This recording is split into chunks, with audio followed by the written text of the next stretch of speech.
নমঃ শিবায়। দর্শক বন্ধু, আপনি যদি কারোর মদের নেশা হোক বা সিগারেটের নেশা হোক বা ড্রাগসের নেশা হোক বা কোনো ধরনের এই রকম নেশা ছাড়ানোর জন্য কাউন্সিলিং করাচ্ছেন, নানা রকম চিকিৎসা করাচ্ছেন, কিন্তু তা সত্ত্বেও কোনো লাভ আপনার হচ্ছে না,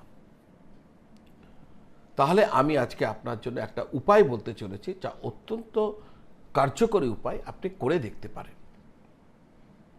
দেখুন, নেশা ছাড়ার জন্য ব্যক্তির নিজের ইচ্ছা শক্তি প্রয়োজন, এটা আমরা সবাই জানি। কিন্তু তবু এমন কোনো উপায় আছে যা বাইরে থেকে তাকে সাহায্য করতে পারে নেশা ছাড়ানোর জন্য। আমি যে উপায়টি বলতে চলেছি, এই উপায়টি আপনাকে, যে প্রতিকার বলতে চলেছে, এই প্রতিকারটি আপনাকে শনিবার দিন করতে হবে। দেখুন, নেশার থেকে মুক্ত হতে গেলে দুটো গ্রহের সাহায্য লাগবে, একটি হচ্ছে মঙ্গল আর একটি হচ্ছে শনি, মিলিত সাহায্য লাগবে।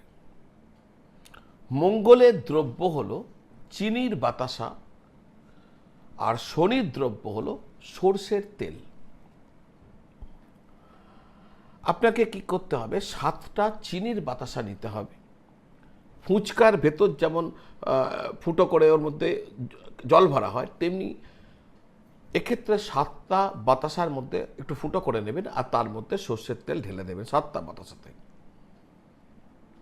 এইবার এই 7টা বাতাসা নেশাগ্রস্ত ব্যক্তির মাথার উপর অ্যান্টি ক্লক ওয়াইজ 7বার ঘুরিয়ে ওই বাতাসগুলো নিয়ে আপনি কোনো নির্জন স্থানে চলে যাবেন, আর সেখানে গিয়ে বাতাসগুলোকে গুঁড়িয়ে আপনি ওখানে ফেলে দেবেন।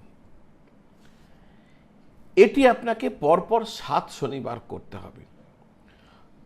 আর এই 7 শনিবার সময়কালের মধ্যে যে চিকিৎসা করাচ্ছিলেন, যে কাউন্সিলিং করাচ্ছিলেন, সেটা অবশ্যই জারি রাখবেন, করতে থাকবেন। দেখবেন ব্যক্তির মধ্যে এক পরিবর্তন আপনি লক্ষ্য করবেন, তার ইচ্ছা শক্তি জাগ্রত হয়ে উঠবে, তার নেশার প্রতি ঘৃণা এসে যাবে। করে দেখুন, নিশ্চিত লাভবান হবেন। নমঃ শিবায়।